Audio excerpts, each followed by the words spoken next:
Everyone,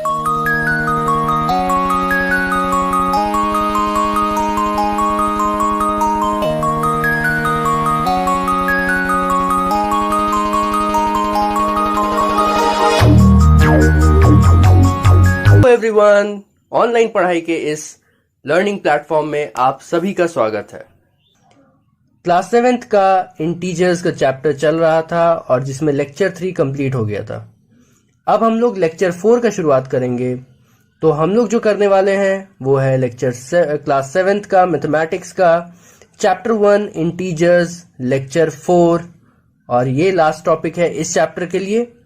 तो आपको जो भी काम है, जो भी आपको वर्कशीट्स वगैरह सॉल्व करने हैं, वो सब मैं टेलीग्राम ग्रुप में बता दूंगा।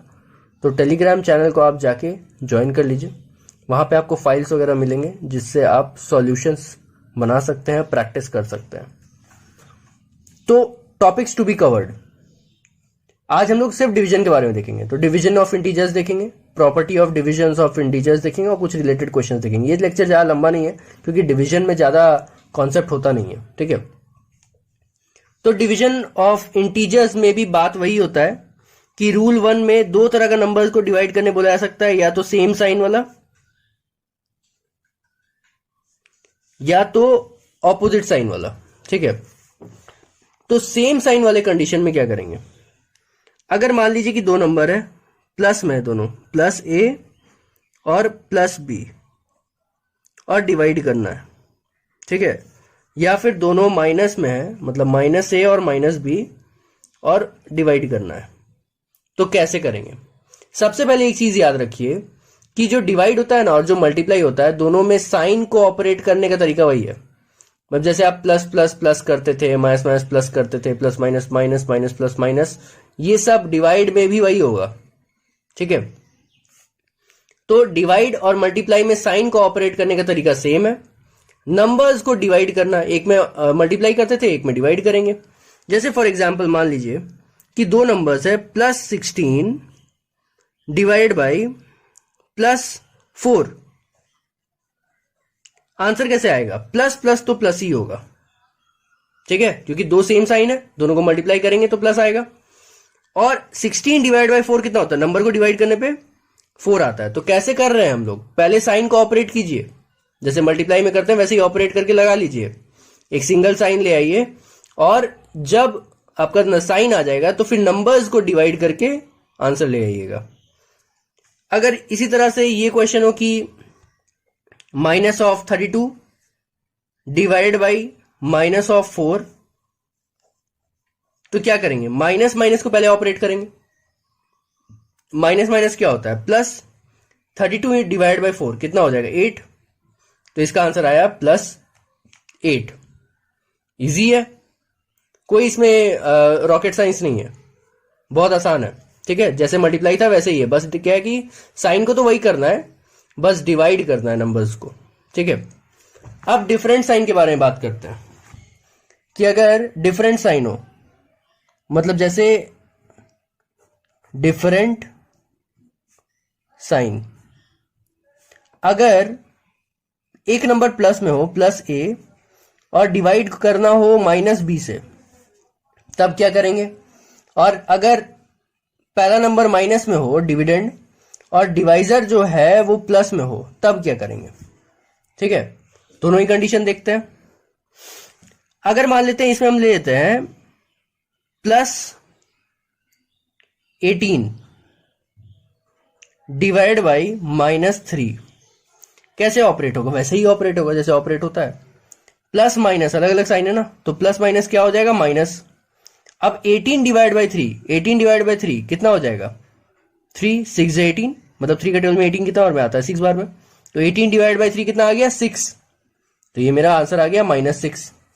उसी तरह से अब इसको एक एग्जाम्पल के बता देते हैं।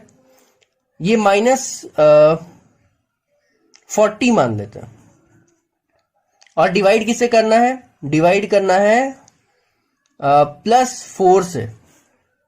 तो क्या करेंगे? पहले तो माइनस प्लस माइनस कर लेंगे। 40 डिवाइड बाई 4 कितना हो जाएगा? 10। तो आंसर आ गया -10। और ये अलग अलग साइन को ऑपरेट करने का तरीका है।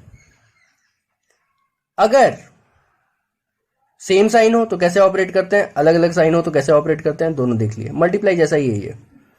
अब प्रॉपर्टीज के बारे में बात करेंगे, ठीक है। प्रॉपर्टीज के बारे में जब बात करेंगे तो प्रॉपर्टी हम लोग तीन ही चेक करेंगे इसमें, ठीक है। क्लोजर, कम्यूटेटिव और एसोसिएटिव, ठीक है। तो क्लोजर होता है कि नहीं, अगर मान लेते हैं कि क्लोजर बोलता है कैसे, उसमें तो हम लोग को ये पता है क्योंकि पुराने लेक्चर्स में भी देख चुके हैं कि एक नंबर को दूसरे नंबर से जब ऑपरेट करते हैं तो जो तीसरा आंसर आता है वो भी सेम टाइप का है कि नहीं। मतलब जैसे अगर इंटीजर को इंटीजर से किए ऑपरेट तो अगर आंसर इंटीजर ही आ रहा है तो इसका मतलब कि प्रॉपर्टी क्लोजर है। अगर नहीं आ रहा है तो क्लोजर प्रॉपर्टी नहीं है, ठीक है। तो एक एग्जाम्पल से इसको हम लोग चेक करते हैं कि मान लेते हैं -2 है और उसको डिवाइड करना है 3 से, ठीक है, +3 से। कोई साइन नहीं है मतलब प्लस है, इतना याद रखिएगा। तो आंसर क्या आएगा, माइनस प्लस तो माइनस हो गया, 2 डिवाइड बाई 3 तो हो नहीं सकता ना, तो कैसे लिखा जाएगा 2/3।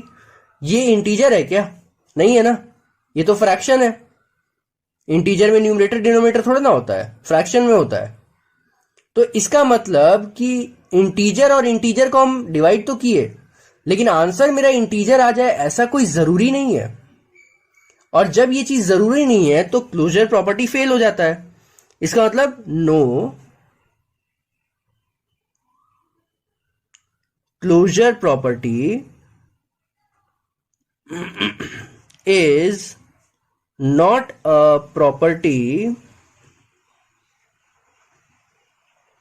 property of division of integers, ठीक है। Closure property division of integers का प्रॉपर्टी नहीं है। क्यों नहीं है, इस एग्जांपल से हम लोग देख लिए थे कि हम लोग लिए तो दोनों इंटीजर -2 और +3 और डिवाइड किए तो आ गया फ्रैक्शन। तो इंटीजर और फ्रैक्शन सेम थोड़े ना होता है। इंटीजर को इंटीजर से डिवाइड करने पे अगर इंटीजर आता तब ना क्लोजर होता, लेकिन इंटीजर को इंटीजर से जब किए तो फ्रैक्शन आ गया तो क्लोजर नहीं हो रहा है। तो आगे हम लोग बात करते हैं कम्यूटेटिव में। कम्यूटेटिव प्रॉपर्टी क्या बोलता है, बोलता है कि अगर आप a डिवाइड बाई बी कीजिए, यहां डिवाइड की बात करें इसलिए हम डिवाइड लिखेंगे, a डिवाइड बाई बी कीजिए या फिर b डिवाइड बाई a कीजिए, बात बराबर है, कम्यूटेटिव प्रॉपर्टी बोलता है, ठीक है। लेकिन क्या इस कंडीशन में बात बराबर है, डिवाइड की कंडीशन में बात बराबर है, चेक करते हैं। अगर हम 2 डिवाइड बाई 4 करेंगे, ठीक है, तो मेरा आंसर क्या आएगा 2/4। इसका मतलब कि ये कटेगा तो 1/2, 1/2 आ गया। और इसी को उल्टा मतलब 4 डिवाइड बाई 2 करेंगे तो मेरा आंसर आएगा 4/2, कटेगा तो ये ऊपर 2 आ गया, नीचे 1 तो मतलब 2 आ गया। तो ये तो 1/2 आया और ये तो 2 आ गया, तो मतलब पलट के करने से तो नंबर आंसर चेंज हो गया ना, मेरा वैल्यू चेंज हो गया। तो इसका मतलब कम्यूटेटिव प्रॉपर्टी फिट नहीं बैठ रहा है। क्लियर हुआ कि एक नंबर को दूसरे नंबर से हम डिवाइड किया फिर उसी को पलट के डिवाइड किए तो आंसर सेम नहीं आ रहा है। सेम नहीं आ रहा है मतलब कम्यूटेटिव प्रॉपर्टी नहीं बैठ रहा है ना। लेकिन कम्यूटेटिव प्रॉपर्टी में एक एक्सेप्शन है। यहाँ पे एक्सेप्शन क्या है हम बताते हैं कि अगर दोनों में सेम नंबर हो, ए और बी सेम नंबर हो, अलग अलग नंबर हो ही ना, जैसे 1 और 1 हो गया, 2 और 2 हो गया, 4 और 4 हो गया, तो क्या होगा 4 डिवाइड बाई 4 करेंगे तो 1 आएगा और फिर इसको पलट भी देंगे ना तो भी 4 डिवाइड बाई 4 करेंगे तो 1 ही आएगा, ठीक है। तो उस कंडीशन में ये प्रॉपर्टी बैठ जा रहा है। लेकिन जनरल कंडीशन में जहां ए और बी अलग अलग नंबर का बात हो रहा है वहां पे ये प्रॉपर्टी फेल हो गया, ठीक है। तो हम लोग लिखेंगे कम्यूटेटिव प्रॉपर्टी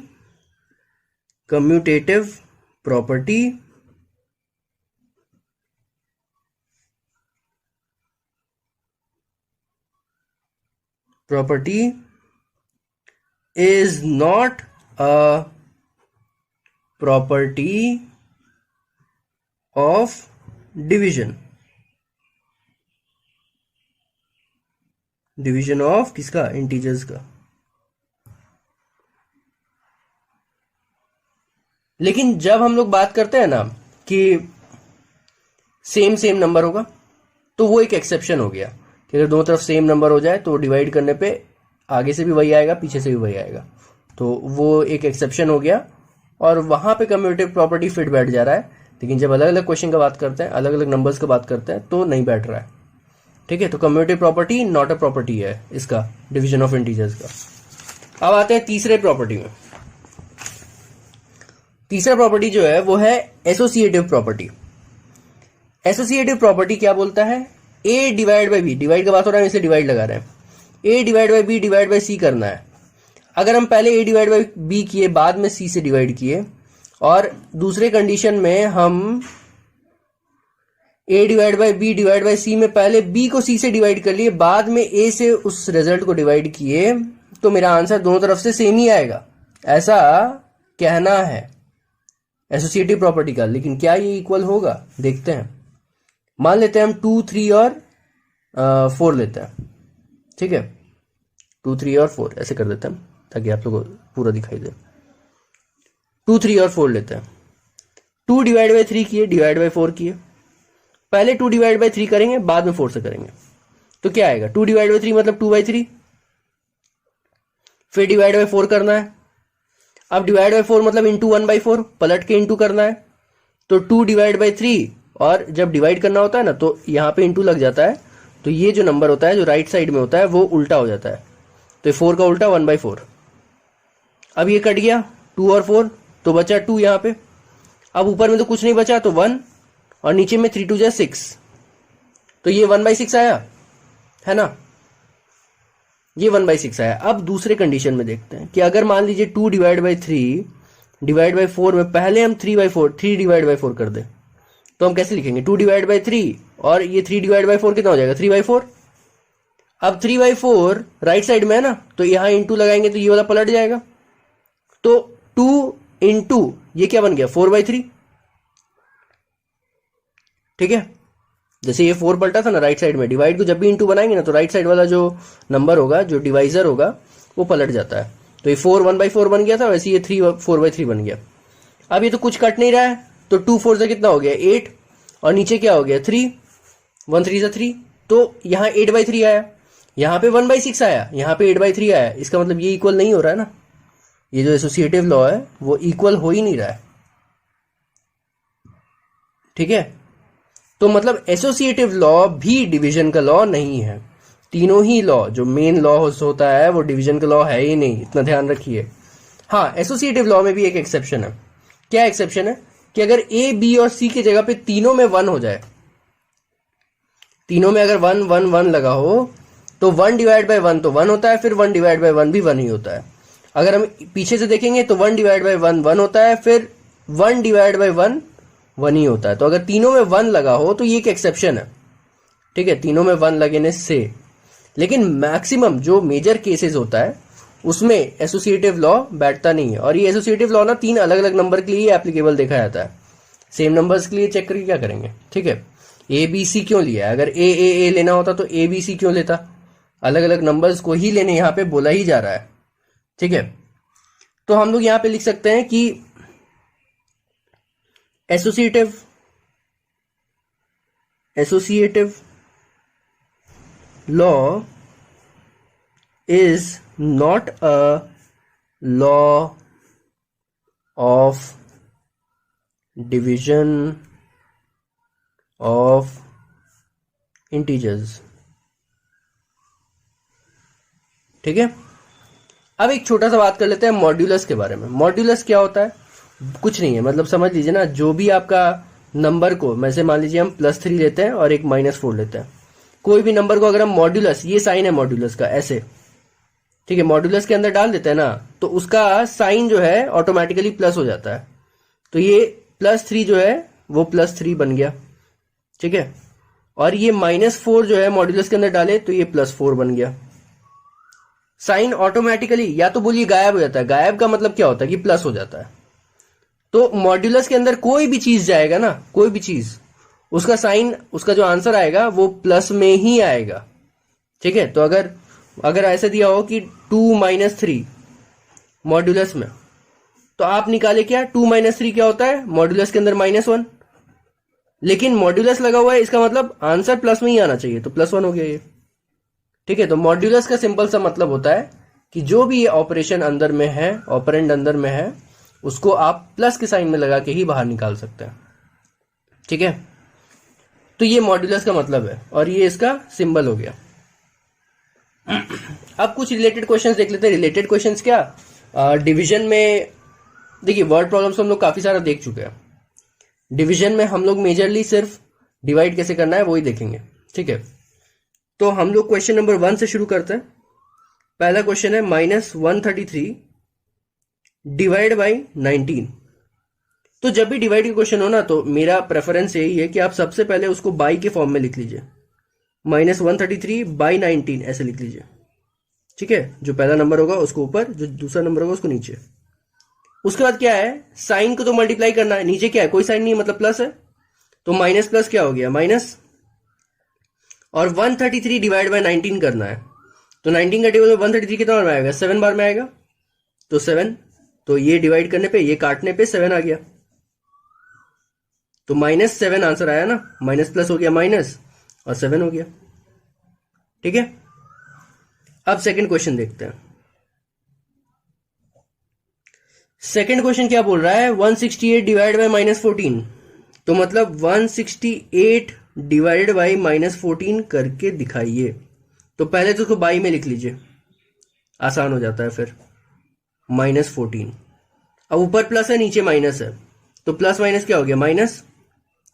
और 168 डिवाइड बाई 14 कितना हो जाएगा, डिवाइड करके देखते हैं। तो पहले काट लेते हैं ना, 2 से कट जा रहा है ये, 2 7 ज़ा 14, 2 8 ज़ा 16 हो गया, 2 4 ज़ा 8 हो गया। ठीक है, अब ये 7 से कट रहा है, कितना हो रहा है, 12 बार में, तो -12 आया आंसर। -12 माइनस कैसे आया था, ऊपर प्लस नीचे minus, plus plus minus minus हो गया। और जब इसको काट छाट किए, डिवाइड किए, तो मेरा आंसर आया 12, तो -12 हो गया आंसर। अब आगे आते हैं थर्ड क्वेश्चन में। थर्ड क्वेश्चन में क्या बोल रहा है, -336 डिवाइड बाय -21 करना है। तो -336 डिवाइड बाय -21 करना है, तो बाई में लगा लीजिए ना, -336 बाई -21। ये माइनस माइनस कटिए ना, माइनस माइनस प्लस होता है, तो प्लस लगा दिए, माइनस माइनस प्लस होता है। अब 21 डिवाइड 336 डिवाइड बाई 21, ये किससे कट रहा है, ये 3 से कट रहा है। 3 7 21 हो गया, और 3 1 ज़ा 3, 3 1 ज़ा 3, 3 2 ज़ा 6। फिर ये 7 से भी कट रहा है, 7 1 ज़ा 7 हुआ, और 4 2 7 6 ज़ा 42 हो गया। तो ये +16 मेरा आंसर आ गया। प्लस कहाँ से आया था, माइनस माइनस प्लस, और काट छाट करके या डिवाइड करके, आप डायरेक्ट डिवाइड करके भी देख सकते हैं। 336 डिवाइड बाय 21 कितना आता है, और इसको सॉल्व करने पे आपका आएगा 101, या फिर जो भी है आपको सॉल्व करने पे आएगा 16, और +16 आपका आंसर हो जाएगा। ठीक है, तो इस तरह से इसको सॉल्व कर लेंगे। लास्ट क्वेश्चन जो हम लोग को देखना है वो है फिल इन द ब्लैंक्स है। ठीक है, ये अलग से क्वेश्चन हम क्या लेते हैं, इस तरह क्वेश्चन भी आता है, इसलिए एवेल्युएट में ही ले लिए। अब ये अगर हम इसको x मान लेते हैं, ठीक है, तो ये क्या है, डिवाइड में है, तो हम क्या लिखेंगे ऐसे, x डिवाइड बाई -18 ऐसे लिखेंगे ना, इक्वल्स टू -5 ऐसे ही लिखेंगे। यही बोल रहा है ना, कुछ डिवाइड बाई -18 इक्वल्स टू -5, तो हम इसको बाई में लिख दिए, x divide by -18 equals to -5। अब ये -18 x हमको निकालना है, ये जो ब्लैंक है ना ये हमको निकालना है। तो x अगर हमको निकालना है तो -18 जो है उसको यहां से हटाना पड़ेगा। तो -18 यहाँ डिवाइड में है, यहां जाके मल्टीप्लाई में हो जाएगा, मतलब ऊपर चला जाएगा। तो सॉल्व कर लेते हैं x को, -5 इंटू -18 हो गया, क्योंकि ऊपर चला गया ना, यहाँ डिवाइड में था नीचे था, तो यहाँ ऊपर चला जाएगा, इंटू में चला जाएगा, तो इंटू में लगा दिए। और अब क्या, माइनस माइनस क्या हो गया, प्लस, और 5 18 से कितना हो गया, 90, इसका मतलब +90 होगा यहाँ पे ब्लैंक में, तो यहाँ पे आंसर आया +90। ठीक है, तो ये पूरा सॉल्यूशन हो गया हम लोग का रिलेटेड क्वेश्चंस का। अब आप लोग क्या कीजिए, सारे के सारे नोट्स को अच्छे से लिख लीजिएगा। डिस्क्रिप्शन बॉक्स में आपको मिल जाएगा लिंक, जहाँ पे आप वेबसाइट पे पहुंचिएगा। वेबसाइट से आपको नोट्स डाउनलोड कर भी सकते हैं और डाउनलोड करके भी लिख सकते हैं या फिर देख के भी लिख सकते हैं, आप लोग का इच्छा। तो उसको लेकिन लिख लीजिएगा। और जितना क्वेश्चंस है ना, हमेशा क्वेश्चंस को खुद से ही बनाने की कोशिश कीजिएगा, कभी भी छापने की कोशिश मत कीजिएगा। और अगर कॉन्सेप्ट में कोई भी प्रॉब्लम होता है तो ज़रूर वीडियोस का सहारा लीजिए, वीडियोस को देखिए और कॉन्सेप्ट को क्लियर कीजिए। ठीक है, अब हम लोग आगे मिलेंगे तो एक नए चैप्टर के साथ मिलेंगे। ठीक है, नया चैप्टर शुरू करेंगे। तब तक आप लोग क्या कीजिए, डिस्क्रिप्शन बॉक्स में जाकर के टेलीग्राम चैनल ज्वाइन कर लीजिए, यूट्यूब को सब्सक्राइब कर लीजिए और लाइक कर दीजिए और दोस्तों के साथ शेयर कर दीजिए। इतना तो आप कर ही सकते हैं। तो मिलते हैं अगले वीडियो में, तब तक पढ़ते रहिए, आगे बढ़ते रहिए। Thank you. हेलो व्यूअर्स, उम्मीद करता हूं कि वीडियो का कॉन्सेप्ट आपको समझ आया होगा, वीडियो पसंद आया होगा। तो अगर वीडियो पसंद आया और कॉन्सेप्ट अच्छे से समझ में आया तो एक लाइक, एक सब्सक्राइब, एक कमेंट और एक शेयरिंग तो बनता है सबकी तरफ से। इतना तो आप लोग कर ही सकते हैं। और हाँ, याद रखिएगा, जाके डिस्क्रिप्शन बॉक्स में ज़रूर देखिए, वहाँ पे आपको आपकी काम की बहुत सारी चीज़ें मिल जाएंगी। तो अपनी पढ़ाई को कंप्लीट कीजिए और जाइए डिस्क्रिप्शन बॉक्स में, टेलीग्राम चैनल को ज्वाइन कर लीजिए और वेबसाइट को भी विजिट कीजिए। अगर आपको सब कुछ पसंद आ रहा है तो मिलते हैं अगले वीडियो में। पढ़ते रहिए, आगे बढ़ते रहिए। Thank you.